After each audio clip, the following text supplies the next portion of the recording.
The lecture. तो अभी हम यहाँ पर chapter 9 biomolecules class 11th biology start करने वाले हैं। तो जैसे कि हम सुबह के टाइम हम प्लांट किंगडम को ले रहे हैं और अभी शाम के टाइम हम बायोमोलिक्यूल्स की रीडिंग लगा देंगे। तो one of the best and one of the most important unit for NEET. ठीक है, बहुत क्वेश्चंस आ जाते हैं इस पर और सब बच्चों को बहुत ही ज़्यादा डिफिकल्ट लगता है बायोमोलिक्यूल्स, लेकिन बहुत ही ज़्यादा अच्छा यूनिट है और इसको अच्छे से पढ़ना भी है। तो देखो बायोमोलिक्यूल्स पहले है, व्हाट आर बायोमोलिक्यूल्स। बायोमोलिक्यूल्स क्या होते हैं? तो simply biomolecules are the living molecules, इतनी बात। Now there's a wide diversity in the living organism in our biosphere। कहता है कि बहुत ज़्यादा डाइवर्सिटी मीन्स बहुत ज़्यादा क्या है, मतलब बहुत ज़्यादा availability. Diversity, diversity means variation किन में है? Living organism in our biosphere. तो there is a wide diversity in living organism. तो लिविंग ऑर्गेनिज्म्स के दरमियान बहुत ज़्यादा डाइवर्सिटी है, बहुत ज़्यादा वेरिएशन है हमारे बायोस्फीयर में। ठीक है, now A question that arise in our mind. तो हमारे दिमाग में कौन सा क्वेश्चन अराइज हो रहा है? Are are living organism made up of the same chemicals. क्या सारे लिविंग ऑर्गेनिज्म एक ही चीज के बने होते हैं? Made up of the same chemicals. ठीक है, तो क्या सारे लिविंग ऑर्गेनिज्म्स एक ही केमिकल के बने हैं? जैसे कि कौन से केमिकल्स? Elements and compounds. क्या सारे लिविंग ऑर्गेनिज्म सेम एलिमेंट्स और सेम कंपाउंड्स के बने हैं? You have learned in the chemistry, आपने केमिस्ट्री में देखा होगा, ये पढ़ा होगा, how elemental analysis is perform. हम कैसे एलिमेंटल एनालिसिस परफॉर्म करते हैं, हम कैसे देखते हैं कि एक कंपाउंड में कौन सा एलिमेंट मौजूद है। इफ वी या एक सबस्टेंस में कौन सा कंपाउंड या कौन सा एलिमेंट मौजूद है। If we perform such an analysis on the plant tissue, अगर हम वही वाला एक्सपेरिमेंट प्लांट टिश्यू पर लगा देंगे। प्लांट टिश्यू क्या है?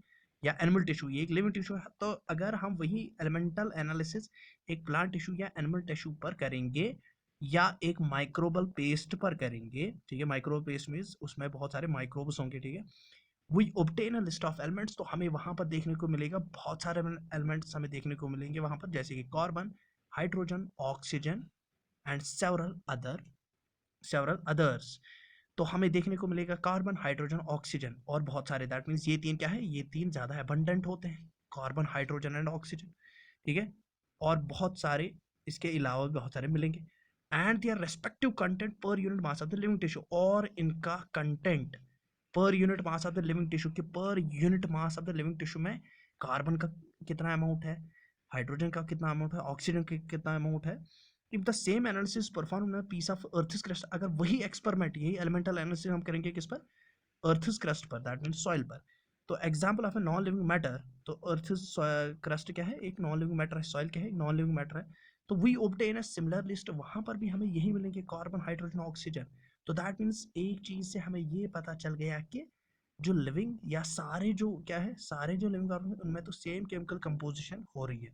What are the difference between the two lists? क्या डिफरेंस आपको नजर आएगी? ठीक है, पहले तो हमें, हाँ, वहां पर भी अर्थ क्रस्ट के मतलब सॉइल में भी यही मिल रहे हैं, कार्बन, हाइड्रोजन, ऑक्सीजन, और लिविंग टिश्यू में भी यही मिल रहा है हमें। तो क्या डिफरेंस हमें उन दो लिस्ट्स में मिल रही है? कहाँ कहाँ पर डिफरेंस है वो हम फिर देखेंगे आगे कि सिलिकॉन में डिफरेंस है, बहुत सारी चीज़ों में डिफरेंस है, लेकिन हम यहाँ पर तो अभी जनरली चल रहे हैं। In absolute term no such difference could be made. तो हम अगर कहेंगे कि ऊपर से ही हम देखेंगे तो हम कहेंगे कोई डिफरेंस तो नहीं है, उसमें भी कार्बन, हाइड्रोजन, ऑक्सीजन है, और नॉन लिविंग्स में भी, that mean non living substance में भी कार्बन, हाइड्रोजन, ऑक्सीजन है। तो all the elements present in the sample of the earth's crust are present in the sample of the living tissue. तो इसका मतलब है कि जो एलिमेंट प्रेजेंट है किसमें? एक लिविंग टिश्यू में, वही एलिमेंट प्रेजेंट है अर्थ के क्रस्ट में, दैट मींस सॉइल में। हाउएवर क्लोजर एग्जामिनेशन, लेकिन इससे और ज्यादा जब हम डीप में एनालिसिस करते हैं तो हमें पता चलता है कि there is a relative abundance of carbon and hydrogen. तो हमें पता चलता है कि लिविंग ऑर्गेनिज्म में सबसे ज्यादा अबंडेंस किसकी होती है? कार्बन और हाइड्रोजन की, with respect to the other elements in the is higher in any living organism than in earth's crust with respect to other elements। तो बाकी एलिमेंट्स के मतलब बाकी एलिमेंट्स के in comparison to other elements, carbon और hydrogen जो होते हैं, ये कहाँ पर ज़्यादा होते हैं? ये ज़्यादा होते हैं ह्यूमन बॉडी में। ठीक है, कार्बन और हाइड्रोजन ह्यूमन बॉडी में ज़्यादा होते हैं as compare to as compare to earth's crust. ठीक है, इतनी बात। तो ये बात यहाँ पर एक पॉइंट हमें एक ऑब्जेक्टिव हमें मिल गया कि कौन से दो चीज़ें ऐसी हैं जो लिविंग बॉडी में ज़्यादा है, वो है कार्बन एंड हाइड्रोजन। इसकी वजह से एक ऑर्गेनिज्म लिविंग बन जाता है। तो लिविंग कौन बनाता है? It is the abundance of carbon and hydrogen. वरना दोनों में, लिविंग में भी कार्बन एंड हाइड्रोजन है, नॉन लिविंग में भी है, लेकिन लिविंग को लिविंग कौन बनाता है? मतलब लिविंग नेचर कैसे आ गया? सेल तो छोड़ो, अभी हम बायोमॉलिक्यूल्स पढ़ रहे हैं।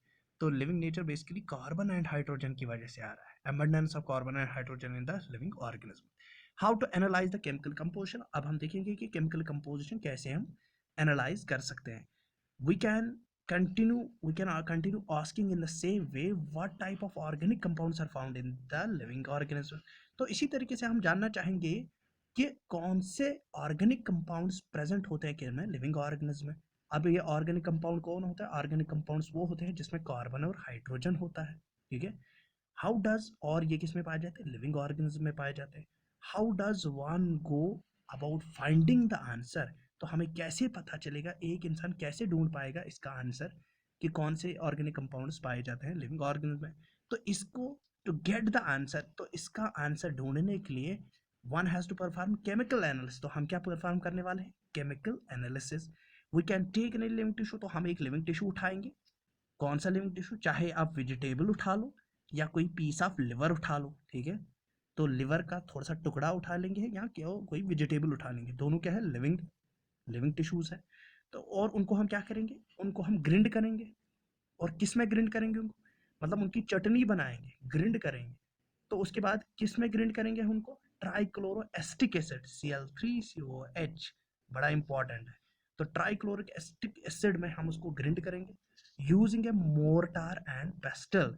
मोर्टार एंड पेस्टल आपको पता होगा, जैसे कि हम कभी एक वो जो हम स्पाइसेस वपाइसेस कभी घरों में होते हैं, एक ऐसे सा बर्तन होता है जिसमें हम एक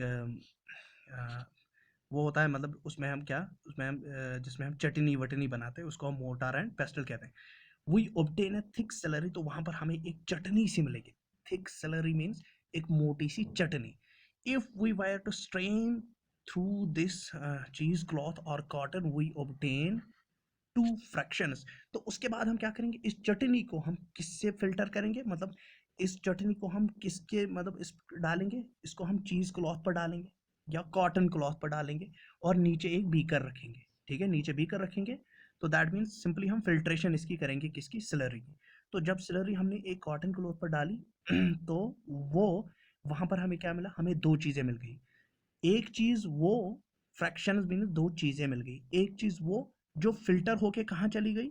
वन इज द फिल्ट्रेट और more technically the acid soluble pool. तो एक चीज वो है जो फिल्टर होके कहाँ चली गई? बीकर में चली गई। तो उसको हम कहेंगे फिल्ट्रेट या उसको हम कहेंगे एसिड सॉल्युबल पूल। तो जो चीज कहाँ पर हो रही है? जो चीज बीकर में जा रही है, मतलब ये हमारा बीकर है, ये हमने लगा दिया इस पर कॉटन क्लोथ और ये लगा दी सिलरी इस पर।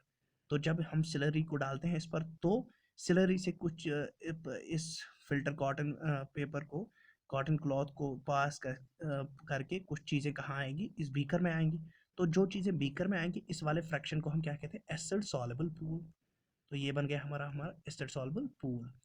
और जो ऊपर रह गया उसको हम कहते हैं acid insoluble pool. Acid insoluble pool, acid insoluble pool, ठीक है। और एसिड इनसॉल्युबल पूल, यहाँ पर लिखा है कि acid insoluble pool and acid soluble. तो एसिड सॉल्युबल पूल जो यहाँ पर आ गया और जो ऊपर रह गया उसको हम कहते हैं एसिड इनसॉल्युबल पूल। तो एंड द सेकंड द रिटेंटेट और द एसिड सॉल्युबल। तो एसिड इनसॉल्युबल पूल का दूसरा नाम क्या है? रिटेंटेट।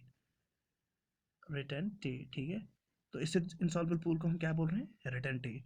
Scientist have found thousands of the organic compounds in the acid soluble pool. तो साइंटिस्ट ने बहुत सारे ऑर्गेनिक कंपाउंड्स किस में पाए हैं? एसिड सॉल्युबल पूल में। तो अब देखेंगे हम क्या, in higher classes you will learn how to analyse the living tissue and identify a particular organic compound. तो हम हायर क्लासेस में देखेंगे कि कैसे एक लिविंग टिश्यू को हम एनालाइज कर सकते हैं और उसमें कैसे हम आइडेंटिफाई कर सकते हैं एक पर्टिकुलर ऑर्गेनिक कंपाउंड को, ठीक है। If it will it will suffice to say here that one extracts the compounds, then the subjects then subject is the extracted to various separation techniques, still one has separated a compound from all other compound. तो ये यहाँ पर फजूल ही होगा, suffice means फजूल ही होगा. say here that one extract is the compound, जब एक कोई compound निकालेगा, जब compounds निकालेंगे, ठीक है, extract is the compounds living tissue से, then उसके बाद क्या करें, then subject is the extract, उसके बाद वो जो extract compounds का निकाला उसको क्या करेगा, उसको हमें क्या करनी है, various separations, various techniques use करनी है for separation. तो जब तक एक कंपाउंड अलग ना हो जाएगा, has separated a compound from all other, तो एक कंपाउंड को सेपरेट करने के लिए बहुत सारे कंपाउंड्स में, तो उसमें क्या होता है, उसमें डिफरेंट टेक्निक्स यूज हो जाती है. In other words one isolates and purifiers A compound. तो इस तरीके से एक इंसान ने क्या किया, उसने एक कंपाउंड को बहुत सारे कंपाउंड से क्या किया, आइसोलेट किया, बाहर निकाला और प्यूरिफाई किया, मतलब प्यूरिफाइज ए कंपाउंड, एक प्योर वाला कंपाउंड हासिल कर लिया. Analytical techniques when applied to the compound gives us an idea of molecular formula. तो कहता है कि जो एनालिटिकल टेक्निक होती है, जो हम एनालिटिकली यूज करते हैं, when applied to compound give us an idea of molecular formula. तो इससे हमें पता चलता है, हम एनालिटिकल टेक्निक जब यूज करते हैं तो उससे हमें कंपाउंड की मॉलिक्यूलर फार्मूला का पता चलता है, and probable structure of the compound, और कंपाउंड के स्ट्रक्चर का हमें पता चल जाता है. all the carbon compounds that we get from the living tissue, जो भी कार्बन कंपाउंड्स हम कहाँ से हासिल करते हैं, फ्रॉम लिविंग टिश्यूज, उनको हम क्या कहते हैं, biomolecules. However the living organism also have inorganic, लेकिन लिविंग ऑर्गेनिज्म को क्या होता है, इनऑर्गेनिक एलिमेंट्स भी होते हैं उनमें, and compounds, inorganic elements and compounds in them. तो living biomolecules that mean living organism में इनऑर्गेनिक एलिमेंट्स भी होते हैं या कंपाउंड्स होते हैं. How do we know this, हमें कैसे पता है, slightly different but destructive experiment has to be done. तो एक डिस्ट्रक्टिव एक्सपेरिमेंट हम करने वाले हैं जिससे पता हमें चलेगा. One way is a small amount of a living tissue, तो एक छोटा सा, one way is a small amount of living tissue से लीफ और लिवर, ठीक है, that is called the dry weight. तो पहले हम क्या करेंगे, हम एक लिविंग टिश्यू का वेट नापेंगे, तो उस वेट को हम क्या कहते हैं, ड्राई वेट, ठीक है, of a liver, and this is called not, this is called wet weight. तो हमने लिवर या किसी भी लीफ का हमने जब वेट किया तो उसको हम कहते हैं वेट वेट. और उसके बाद हम उसको क्या करेंगे, ड्राई करेंगे, सुखाएंगे, और उसके बाद अगर हम वेट करेंगे तो that is called dry weight. तो ऑल द वाटर इवापोरेट्स, तो ड्राई जब हमने उसको सुखाया तो वहां से क्या हो गया, पानी निकल गया, तो the remaining material gives the dry weight, तो वहां पर हमें क्या मिल गया, dry weight. Now if this tissue is fully burned, अगर हम इस टिश्यू को बर्न करेंगे, ऑल द कार्बन कंपाउंड्स और ऑक्सीडाइज्ड टू गैसोस फॉर्म, सारे कंपाउंड्स जो होंगे इसमें कार्बन कंपाउंड्स, वो क्या हो जाएंगे, वो ऑक्सीडाइज हो जाएंगे और वो गैसोस फॉर्म में कन्वर्ट हो जाएंगे, जैसे कि कार्बन डाइऑक्साइड, वाटर वेपर, और ये रिमूव हो जाएंगे. What is remaining is called, जो पीछे रह गया उसको हम क्या कहते हैं, हाँ उसको हम राख कहते हैं, ऐश. द ऐश कंटेन्स, उस राख में क्या होता है, इनऑर्गेनिक एलिमेंट्स. उस ऐश में क्या होता है, inorganic elements, just like as calcium, magnesium etcetera. तो बहुत ही ज़्यादा इंपॉर्टेंट लाइन्स है ये. इनऑर्गेनिक कंपाउंड्स लाइक सल्फेट, उसमें इनऑर्गेनिक कंपाउंड्स भी होते हैं, जैसे सल्फेट होता है, फॉस्फेट होता है, तो are seen in the acid soluble fraction. और ये हमें कहाँ पर मिलते हैं, जो यहाँ पर इनऑर्गेनिक कंपाउंड्स निकल रहे हैं, सल्फेट, फॉस्फेट, ये हमें कहाँ पर मिलते हैं, ये एसिड सॉल्युबल फ्रैक्शन में भी हमें मिलते हैं. तो इनऑर्गेनिक कंपाउंड्स कहाँ पर मिल रहे हैं हमें, एसिड सॉल्युबल फ्रैक्शन में भी मिल रहा है. Therefore elemental analysis give elemental composition of, therefore elemental analysis ने हमें elemental composition of living organisms they the, living tissues की, in the form of hydrogen, oxygen, chlorine, carbon. while analysis for the compounds gives, and लेकिन उसके बाद जब हमने compounds का analysis किया तो हमें मिल गए organic and inorganic, ठीक है, तो organic और inorganic instruments हमें मिल गए, or present in the living tissue. From a chemistry point of view one can identify the functional groups like, तो हम केमिस्ट्री पॉइंट ऑफ व्यू से आइडेंटिफाई करेंगे जो कंपाउंड्स हमें मिल गए उनमें कौन सा फंक्शनल ग्रुप है, अल्डिहाइड, कीटोन, एरोमेटिक कंपाउंड्स है ये. But from a biological point of view, लेकिन हम अगर बायोलॉजिकल पॉइंट ऑफ व्यू से देखेंगे, we shall classify them into, लेकिन हम उन कंपाउंड्स को किस में क्लासिफाई करेंगे, इनटू अमीनो एसिड्स, न्यूक्लियोटाइड्स. जैसे कि अमीनो एसिड्स में होता है अल्डिहाइड ग्रुप, तो हम इसको अमीनो एसिड बोलेंगे. न्यूक्लियोटाइड्स में न्यूक्लियोटाइड्स में क्या होता है, फॉस्फोरिक एसिड इनके साथ होता है, फॉस्फेट्स इनके साथ होते हैं, तो इनको हम न्यूक्लियोटाइड्स कहेंगे। और फैटी एसिड के साथ कार्बोक्सिलिक ग्रुप होता है। तो ये चीज़ें क्या है, ये यहाँ तक ये चीज़ देखो, इसमें ये दो इम्पॉर्टेंट डब्बे हैं। दैट मीन्स हाइड्रोजन किस में ज़्यादा है, 0.5% ह्यूमन बॉडी, और ऑक्सीजन 65%। ठीक है, सबसे ज़्यादा देखो, अगर सबसे कम क्या है ह्यूमन बॉडी में, मैग्नीशियम, वो यहाँ पर ज़्यादा है। तो ये डब्बे बहुत ही इम्पॉर्टेंट है। और ये list of representative inorganic living tissue, living tissue में कौन कौन सा है, इनऑर्गेनिक है। देखो अब यहाँ पर बात आ रही है, एसिड सॉल्युबल पूल और रिटेंटेट में क्या हमें फाउंड हुआ जब हमने वो एक्सपेरिमेंट किया।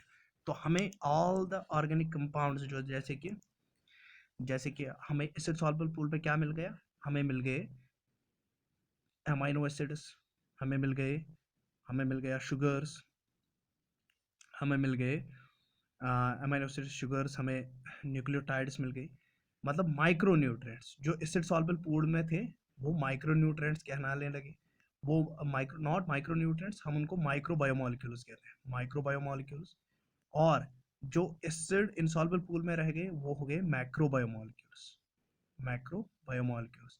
तो मैक्रो बायोमोलिक्यूल्स का साइज कितना होता है, इनका साइज होता है लगभग 800 से मतलब 800 डाल्टन से ज़्यादा, ग्रेटर दैन 800 डाल्टन। ठीक है, तो ग्रेटर दैन 800 डाल्टन साइज होता है, मोर दैन 1000 डाल्टन साइज होता है किसका, मैक्रो बायोमोलिक्यूल्स का, जिसमें कार्बोहाइड्रेट आता है, प्रोटीन आता है। ठीक है, कार्बोहाइड्रेट, प्रोटीन, न्यूक्लियोटाइड्स आते हैं। लेकिन इसमें लिपिड्स को भी हमने शामिल किया है। अब लिपिड्स क्यों होते हैं शामिल इसमें, वरना लिपिड जो माइक्रो बायोमोलिक्यूल्स होते हैं, जो एसिड सॉल्युबल पूल होता है, इसमें कौन फाउंड होता है, माइक्रो बायोमोलिक्यूल्स। माइक्रो बायोमोलिक्यूल्स में कौन है गया, अमाइनो एसिड्स आ गए, शुगर्स आ गए, ये दैट मीन न्यूक्लियोटाइड्स आ गई। तो ये किस में आ जाते हैं, ये एसिड सॉल्युबल पूल में आते हैं। तो एसिड सॉल्युबल पूल में जो भी ऑर्गेनिक कंपाउंड्स आ गए, तो या ऑर्गेनिक मॉलिक्यूल्स आ गए, उनका मॉलिक्यूलर वेट कितना होता है, उनका मॉलिक्यूलर वेट होता है लेस दैन 800 डाल्टन्स। तो लेस दैन 800 डाल्टन्स होता है। लेकिन अगर हम लिपिड की बात करें तो लिपिड में भी क्या है, लेस दैन 800 मॉलिक्यूलर वेट है इसका, लेकिन फिर भी ये किस में पाया जाता है, रिटेंटेट में पाया जाता है, एसिड इनसॉल्युबल पूल में। क्यों, क्योंकि ये एग्रीगेट्स फॉर्म करता है, इसीलिए ये एक स्ट्रिक्टली मैक्रोबायोमोलिक्यूल है, जो हम आगे पढ़ने वाले हैं। तो आगे हम इसमें पढ़ने वाले हैं कि एक एक चीज़ हमें देखने को मिलेगी यहाँ पर। ठीक है,